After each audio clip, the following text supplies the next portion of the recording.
नमस्कार दोस्तों, नमः शिवाय। जीवन ज्योति चैनल में आप सभी का हार्दिक स्वागत करती हूं। दोस्तों, आज की वीडियो है अमावस्या तिथि के विषय में। बैसाख मास की अमावस्या कब पड़ रही है, कौन कौन से महत्वपूर्ण कार्य हमें कर लेने चाहिए, कौन कौन से कार्य करने से हमारे जीवन में बदलाव आने वाला है, हमारे पितृ प्रसन्न होंगे और हमें उनका आशीर्वाद प्राप्त होगा। सबसे पहले जानेंगे कि बैसाख अमावस्या कब है, किस दिन यह तिथि पड़ रही है। दूसरी बात, कौन कौन से मुख्य कार्य हमें कर लेना है। 6 ऐसे कार्य हैं जो आपको प्रत्येक माह की अमावस्या पर अवश्य ही करने चाहिए और निश्चित रूप से मानिए 100% गारंटी देती हूँ कि आपके जीवन में जो भी परेशानियां चल रही हैं धीरे धीरे वो खत्म होंगी। आपके पितृ आपसे प्रसन्न होंगे, उन्हें मुक्ति मिलेगी और वो आपको आशीर्वाद अवश्य ही प्रदान करेंगे। दोस्तों, हर माह की अमावस्या और पूर्णिमा तिथि को आप लोग बिल्कुल भी व्यर्थ न जाने दें, ये आप लोगों से निवेदन है और आप लोग इस बात को मान कर देखिए, इनके नियमों का पालन करके देखिए, निश्चित रूप से लाभ मिलना ही मिलना है। इस बार बैसाख अमावस्या तिथि जो है वो प्रारंभ हो जाएगी 7 मई को सुबह 11:41 पर और इसका अंत होगा 8 मई की सुबह 8:52 पर। उदया तिथि के अनुसार यह जो पर्व है, यह जो तिथि है, यह मनाया जाएगा 8 मई को, अर्थात अमावस्या 8 मई को मनाई जाएगी, क्योंकि अमावस्या का पर्व हम उदया तिथि के अनुसार ही मनाते हैं। अब आइए एक एक करके हम जान लेते हैं कि अमावस्या तिथि पर हमें क्या क्या करना है। देखिए दोस्तों, जिस प्रकार से पूर्णिमा तिथि देवताओं को समर्पित है, उसी प्रकार से अमावस्या तिथि पितरों को समर्पित है। और बार बार मैं अपने भाई बहनों को ये बताना चाहती हूँ कि आप देवी देवताओं को तो प्रसन्न कर लेते हैं, अनेकों तरीके से पूजा पाठ करके उन्हें प्रसन्न कर लेते हैं, लेकिन अपने पितरों को प्रसन्न करना आप भूल जाते हैं। इसी वजह से आपके जीवन से परेशानियां खत्म नहीं होती हैं और आप भटकते रहते हैं, परेशान रहते हैं, चिंतित रहते हैं, लाखों के उपाय करते रहते हैं, लेकिन आपको लाभ नहीं मिलता है। बस अमावस्या तिथि पर अपने पितरों के निमित्त यह कार्य करके देखिए, आपको लाभ अवश्य मिलेगा। 1 मिनट के लिए आप लोगों को एक जरूरी बात मैं बता दूं जो मेरे सभी भाई बहनों के लिए बहुत ही आवश्यक है। देखिए दोस्तों, पितरों को मुक्ति तभी मिलती है जब हम गया जी जाकर अंतिम बार पिंडदान करते हैं, वहीं पर जाकर हम उनका श्राद्ध करते हैं। बिना गया जी गए, बिना गया पिंडदान किए हमारे पितृ कभी भी मुक्त नहीं होते हैं। यह बात गांठ बांध लीजिए। भले ही आप त्रिपिंडी श्राद्ध कर लेते हैं और कहा जाता है कि आपने त्रिपिंडी श्राद्ध कर लिया, आपके पितृ मुक्त हो गए, आप पितृ के ऋण से मुक्त हो गए, लेकिन ऐसा नहीं है। गया जी जाकर ही हमें पितरों का तर्पण करना चाहिए, श्राद्ध करना चाहिए, तभी हमारे पितृ मुक्त होते हैं। लेकिन जब तक आप नहीं जा पाते हैं, जब तक ये व्यवस्था नहीं हो पाती है, तब तक आप प्रत्येक माह की अमावस्या पर यदि यह कार्य जो मैं बताने जा रही हूँ करते रहेंगे तो निश्चित आपको लाभ होगा ही होगा। लेकिन अपने जीवन में प्रयास जरूर करिए कि अपने पितरों का अंतिम श्राद्ध, अंतिम पिंडदान गया जी जाकर जरूर कीजिएगा। चलिए आगे आइए, अब बताती हूँ कि आपको अमावस्या पर क्या क्या करना है। देखिए दोस्तों, 8 मई को बैसाख मास की अमावस्या पड़ रही है, जो कि बहुत ही महत्वपूर्ण है। सबसे पहली बात, अमावस्या तिथि पर आप अपने घर में कूड़े कबाड़ बिल्कुल न रहने दें। जो भी फालतू की चीजें हैं उन्हें आप निकालें, अपने घर की अच्छी तरह से सफाई कर लें। यह कार्य आपको अमावस्या तिथि पर हमेशा ही हर माह की अमावस्या पर कर लेना चाहिए। दूसरी चीज, अमावस्या तिथि पर हमेशा प्रयास करें कि ब्रह्म मुहूर्त में उठें। सूर्योदय बिल्कुल ना होने पाए, सूर्योदय से पहले उठें, सूर्योदय से पहले घर की सफाई करें और सूर्योदय से पहले स्नान कर लें। ये 3 कार्य आपको सूर्योदय से पहले अवश्य ही कर लेना चाहिए। अब उसके बाद आपको क्या करना चाहिए? उसके बाद आपको सूर्य देव भगवान जी को जल अर्पित करना चाहिए, जिसमें कि आपको काला तिल अवश्य डालना चाहिए। काला तिल डालकर आपको सूर्य भगवान जी को जल इस दिन अर्पित अवश्य करना चाहिए।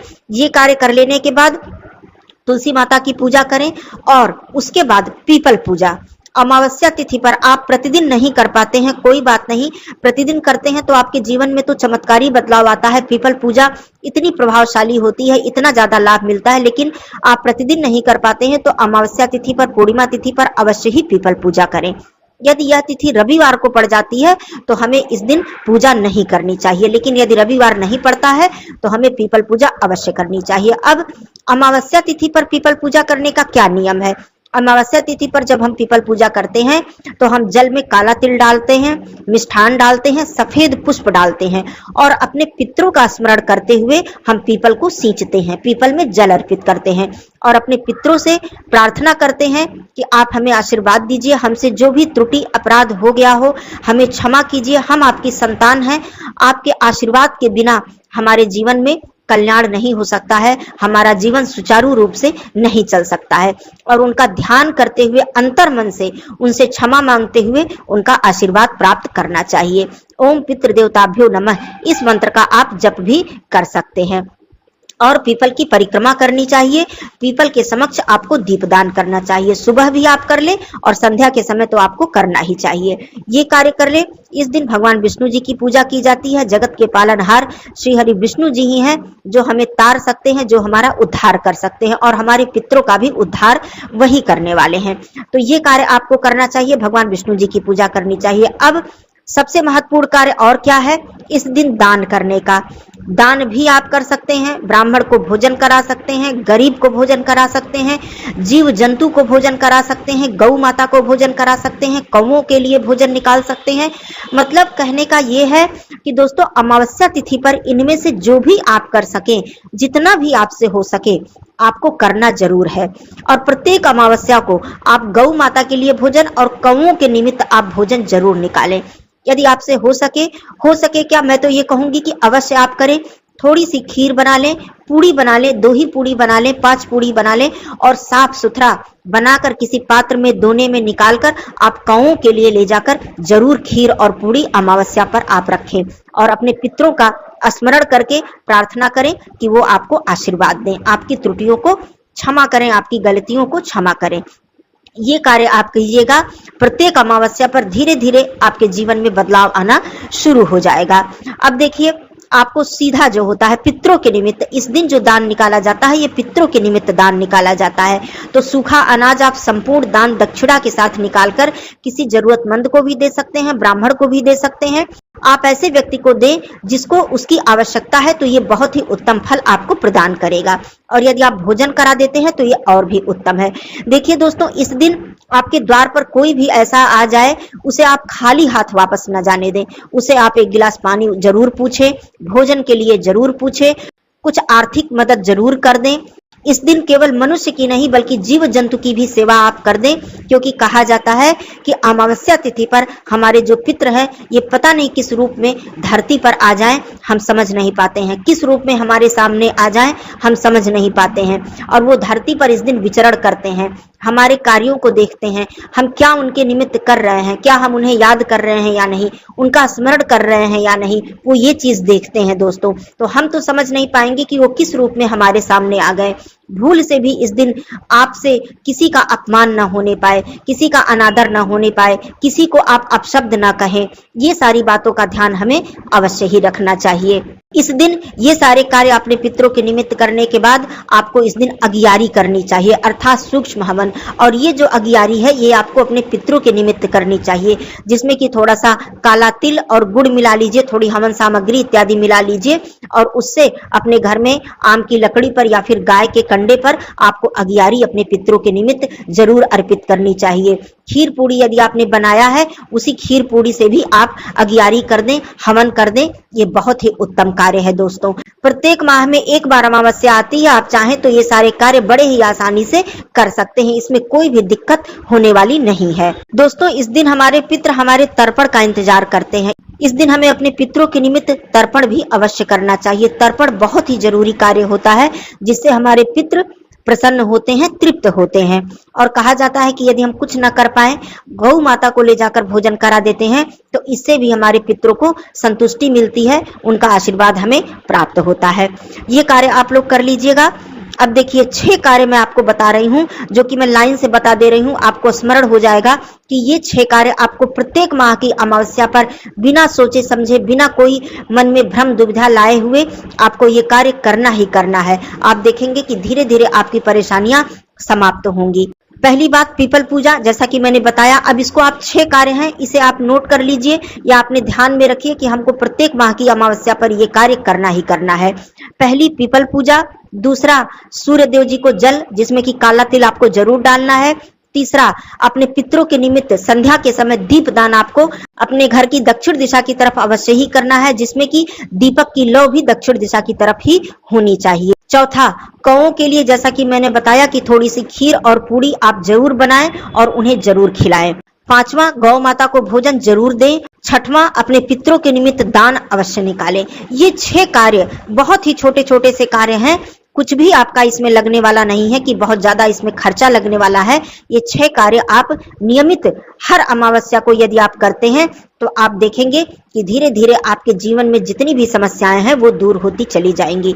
दोस्तों, यदि आपके पितृ आपसे प्रसन्न नहीं है, आपके ऊपर पितृ दोष है, आपकी कुंडली में पितृ दोष है, तो आपके जीवन में आर्थिक संकट, आपके परिवार के सदस्यों में बीमारी का होना अर्थात स्वास्थ्य ठीक नहीं रहेगा, रुपए पैसे जो हैं वो बीमारी में खर्च होंगे, अस्पतालों में जाएंगे, डॉक्टरों के पास जाएंगे। तीसरी चीज, आपके संतान आपके जो है आपकी बात नहीं मानेंगे, सही राह पर नहीं रहेंगे, विवाह में विलंब होगा। यदि संतान है तो किसी न किसी रूप से उनके अंदर कोई कमी होगी, चाहे मानसिक रूप से या शारीरिक रूप से, ऐसा भी होता है। पितृदोष यदि हमारे घर में है, पितृ यदि हमसे अप्रसन्न है, आपके घर में कलह क्लेश का वातावरण बना रहेगा। कितना भी आप प्रयास कर लेंगे लेकिन घर की जो हालात हैं, घर की जो स्थिति है वो सुधरने का नाम नहीं लेगी। किसी भी उपाय से ये कोई लाभ आपको प्राप्त नहीं होगा। और लोग पूजा पाठ इत्यादि लाखों का उपाय कर डालते हैं लेकिन सुधार क्यों नहीं होता है? कहीं ना कहीं पितृदोष की वजह से ऐसा होता है और हम इस बात पर ध्यान बिल्कुल भी नहीं देते हैं, अपने पितरों का स्मरण नहीं करते हैं, अपने पितरों के निमित्त कुछ भी नहीं करते हैं, इसलिए हमारे ऊपर यह दोष लगा रहता है और यह दोष समाप्त नहीं हो पाता है। मैं प्रत्येक माह की अमावस्या पर आप लोगों को ये वीडियो देती हूँ, बताती हूँ और इसका महत्व, इसकी गंभीरता को बताती हूँ कि आप लोग समझिए। देवी देवता को प्रसन्न करना आसान है क्योंकि हम प्रतिदिन पूजा अर्चना करते हैं, हम नियम जानते हैं, सब कुछ हम करते हैं, समय समय पर हम अनुष्ठान करते हैं, यज्ञ हवन करते हैं, तमाम हम व्रत रखते हैं देवी देवताओं के लिए, लेकिन कहीं ना कहीं पितरों को भूल जाते हैं। ये गलती हम करते हैं और कहा जाता है जब हमारे पितर अप्रसन्न हमसे रहते हैं तो हमें देवी देवताओं का भी आशीर्वाद हमें प्राप्त नहीं हो पाता है। दोस्तों, इस बात की गंभीरता को समझिए और अपने घर की परेशानी को स्वयं ही आप दूर कीजिए, बिना किसी खर्चे के, बिना किसी परेशानी के, बिना किसी समस्या के, छोटे छोटे से कार्य करके और अपने हृदय से श्रद्धा भाव से जब ये कार्य आप करेंगे तो निश्चित आपको लाभ होगा। लेकिन जो मैंने जरूरी बात बताई है ये कार्य आप अपने जीवन में प्रत्येक परिवार के लिए मैं बता रही हूँ, प्रत्येक भाई बहनों के लिए बता रही हूँ। यदि आपके माता पिता दिवंगत हो चुके हैं तो उनके लिए आप एक बार गया जी जाकर पिंडदान और श्राद्ध अवश्य करें। वैसे त्रिपिंडी श्राद्ध का भी महत्व है, आप लोग जरूर करवा लें। जब तक आप ये कार्य नहीं कर पाते हैं उससे भी लाभ मिलता है, लेकिन अंतिम कार्य आपको अपने जीवन में, आपको समय रहते ही, जब तक आपके शरीर में ताकत है, आप इस बात का इंतजार मत कीजिए कि मैं बुजुर्ग हो जाऊंगा तब मैं ये कार्य करूंगा, क्योंकि आजकल शारीरिक क्षमता सबकी बिल्कुल ही कमजोर हो चुकी है। तो आप शारीरिक, जब तक आपकी क्षमता सही है उसके रहते ही आप वहां पर जाएं और ये कार्य जो है ये पितृपक्ष में किया जाता है, अपने पितरों की तिथि पर किया जाता है। तो ये कार्य जरूर कर लीजिएगा। बाकी प्रत्येक माह की अमावस्या के लिए मैं वीडियो देती हूँ, आप लोग इन बातों का ध्यान अवश्य रखिएगा। आप सभी लोगों पर पितरों की कृपा हमेशा बनी रहे, ऐसी कामना करती हूँ। फिर मिलती हूँ अगले वीडियो में, तब तक के लिए धन्यवाद। नमः शिवाय, हर हर महादेव।